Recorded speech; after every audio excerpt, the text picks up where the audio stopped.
One breezy afternoon, Gordon the big engine dozed at the harbour before taking his evening express. He was in a bad mood and wanted to be left alone. Bill and Ben, however, didn't care at all, and took the opportunity to give Gordon grief. "The wind is picking up, Gordon. Better hold on to your dome," chuckled Bill. Gordon leered at the twins. He did not like to be reminded of the time that the wind caused his loose dome to come off while thundering across the viaduct. "Can't trust domeless engines, they say," Ben added, grinning. Gordon was about to retort, but he suddenly thought of the perfect way to get the twins to leave. He knew that though they were clever, they were very gullible. "Perhaps you're right," said Gordon. "I'm glad I have a dome, but I'm especially glad I have a firebox and a funnel." "What do you mean? What kind of engine doesn't use a firebox or a funnel?" Bill asked. "Diesels, for one," Gordon replied. "But I'm not talking about diesels. I'm talking about a different kind of engine. My driver told me about them, but you wouldn't be interested in that sort of thing." This piqued the twins' interest. Tell us, said Ben. And so Gordon started. Many years ago, on a faraway land, there existed a railway. It was much like ours, with a main line and branch lines. There were big engines and small engines.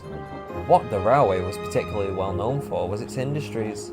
It exported goods across the whole world. The engines who worked in the factories were tank engines, much like you two. One day the controller, to save money, decided to replace the tank engines with something else. Gordon paused and gave an impressive dramatic sigh, as if petrified with fear, which had the desired effect on Bill and Ben, who were glued to Gordon's every word. What happened? They asked, shivering.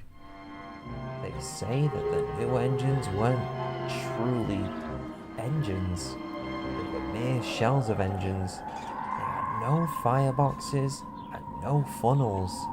The men who worked in the factory say that they looked like ghosts, gaunt and lifeless, sailing across the yard without making a sound. The workmen, disturbed by the sight, pleaded with their controller to bring the old engines back, but he would not listen. Many of the workers left, and soon the factories fell into disuse.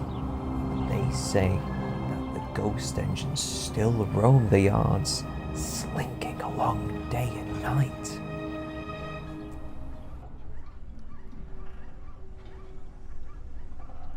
A whistle shrieked from the other end of the yard. Bill and Ben nearly jumped off the rails.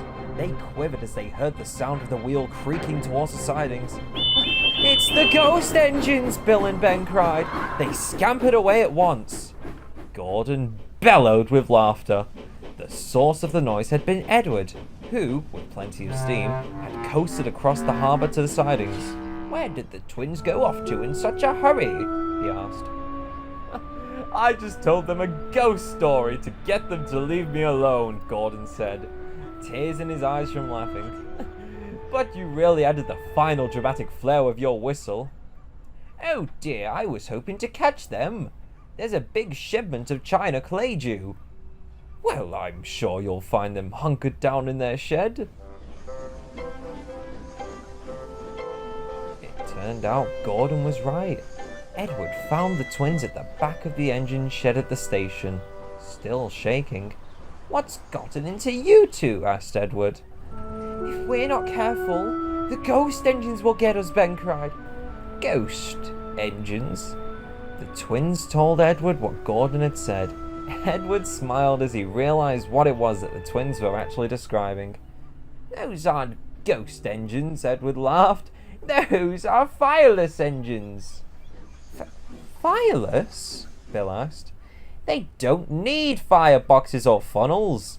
Their boilers are filled with superheated steam, which allows their pistons to move like a normal steam engine. They're used all over the mainland, and they're all quite nice. Bill and Ben, realizing they were tricked, vowed to pay Gordon out the next time they met.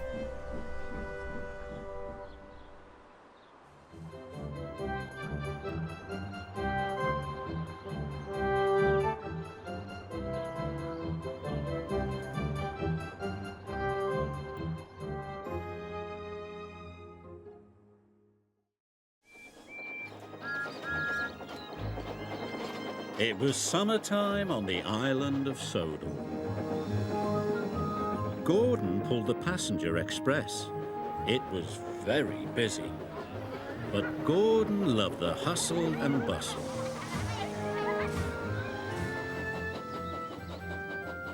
Henry hauled trucks in the forest.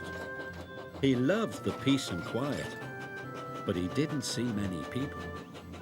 Sometimes working in the forest could be very lonely. Later, Henry pulled into Knapford Station. He was delighted to see all the passengers. But Gordon was not delighted to see Henry. "Keep your smelly phrase away from my passengers," grumbled Gordon. "But it's only logs," chuffed Henry. "Passengers and freight do not mix," huffed Gordon, and he wheeshed away.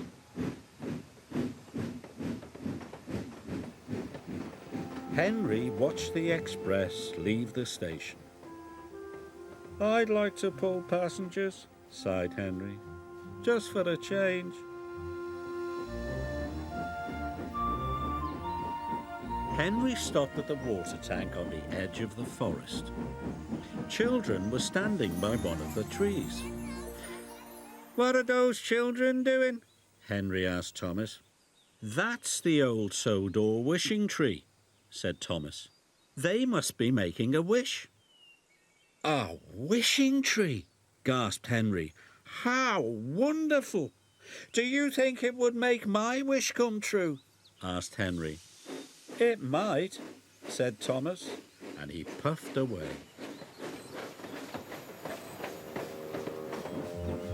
Henry rolled up to the wishing tree.